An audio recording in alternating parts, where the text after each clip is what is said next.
Hello, I am Mantastic and Fantastic, and today I'm going to be talking about the Hail to the Dragon Godfest that is coming to Puzzle and Dragons. So, the Hail to the Dragon Godfest is essentially, obviously another Godfest, but it's going to have the debut of Cotton. So, Cotton is like Nay in that she has 5 different evolutions that have 5 different colors and 5 different active skills, but the same set of awakenings.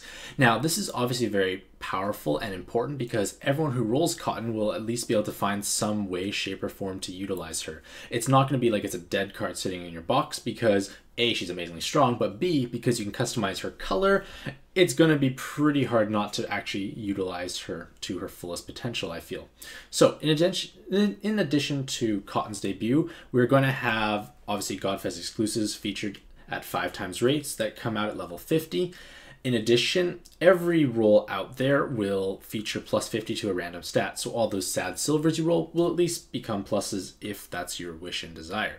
Now, one thing that has been a little bit of a shift from recent Godfests is that they're actually featuring one Pantheon as well as having medicine is doing weird things to my head.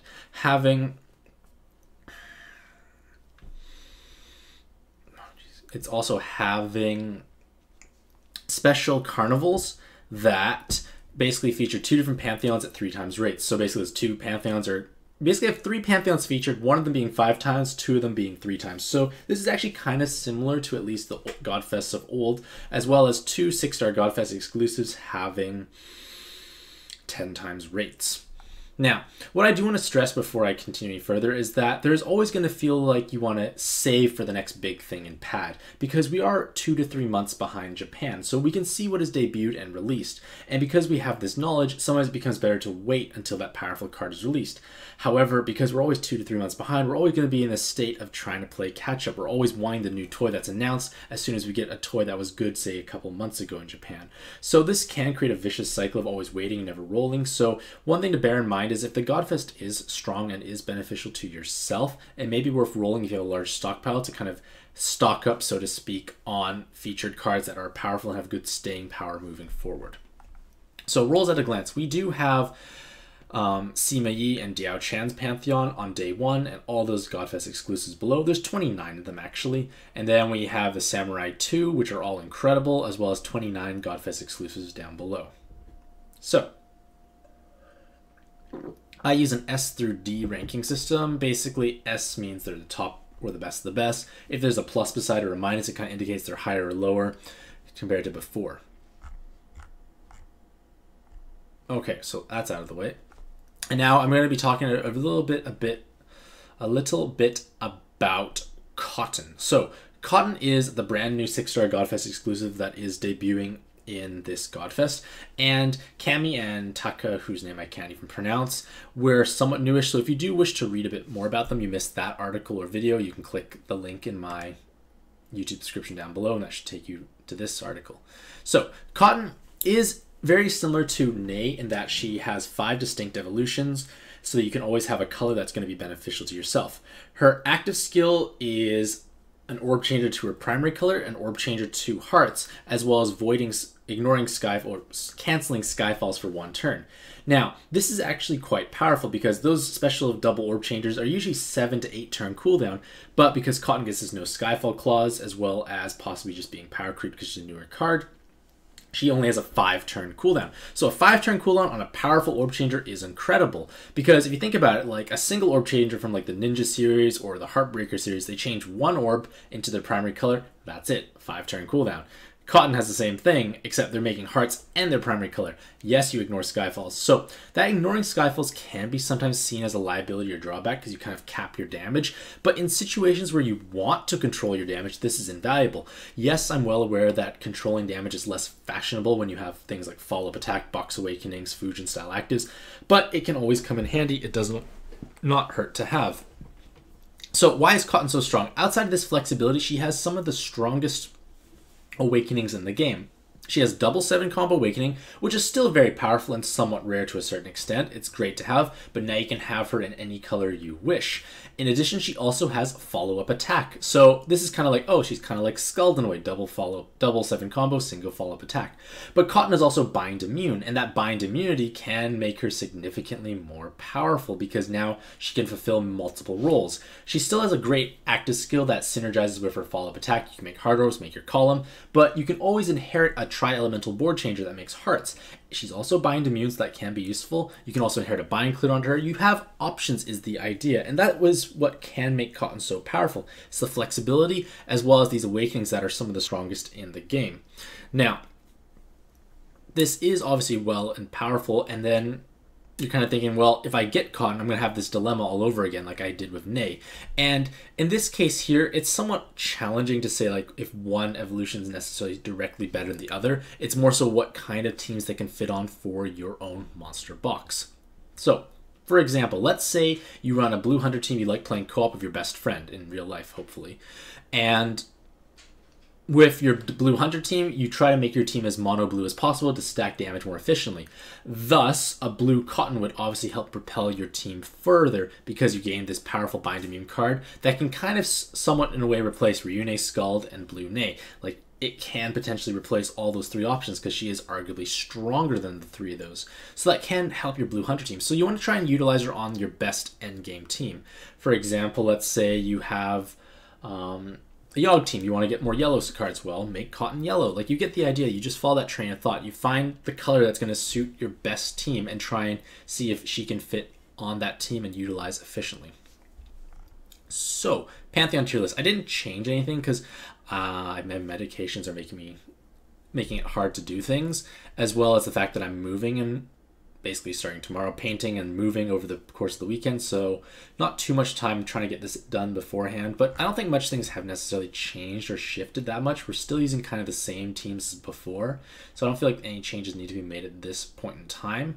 And same can be said for the Godfest exclusive tier list, except for obviously Cotton has to slide into the debut slot, and then Light Cali goes from D to C, and this is because of the fact that Light Cali got a new evolution. Her icon hasn't been on Pad X yet, so I can't put the icon in. But it's going to basically make her better than she was. Like, she was in a terrible spot. She's not great, but she's better at least.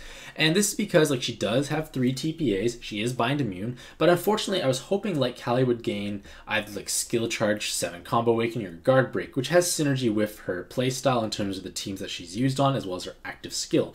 So it's a shame that they didn't utilize them, because a Light Cali with Skill Charge could be quite exciting. You can charge up a skill significantly faster on rainbow-based teams, and that can have merit and meaning moving forward. But unfortunately, I guess there's a certain limit to how much power Gung-Ho can invest in a 5-star Godfest exclusive.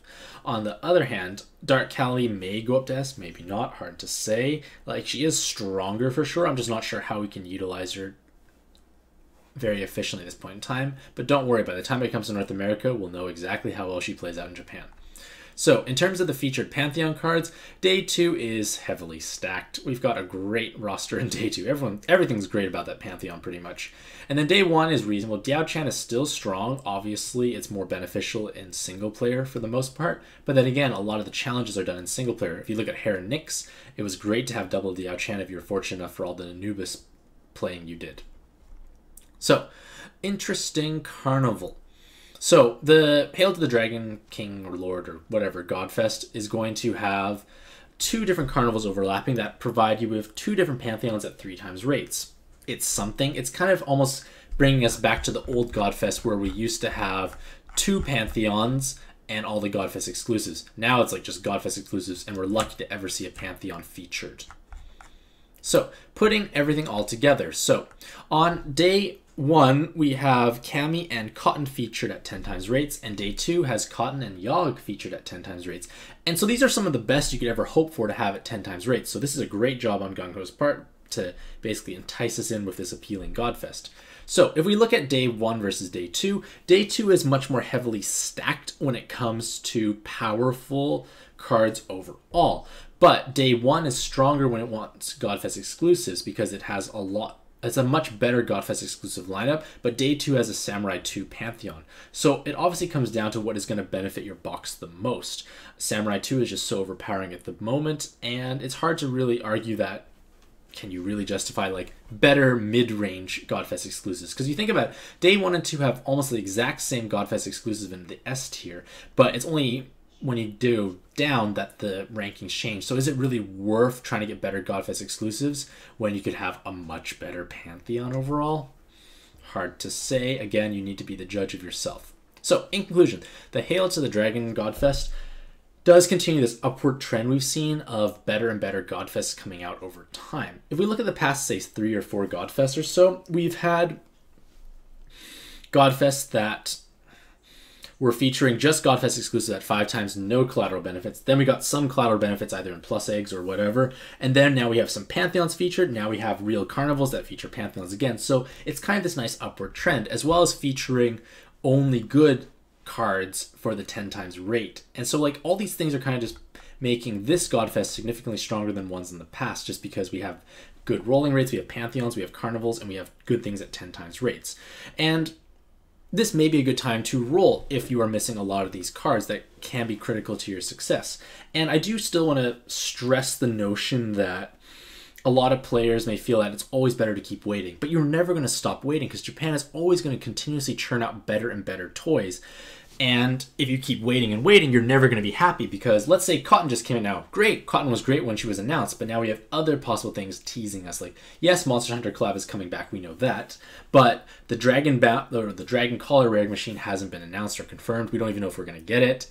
And if we don't get it, you're just saving your stones for nothing. We might get it, we might not. So like this is the problem of continuously waiting and being behind by 2 to 3 months.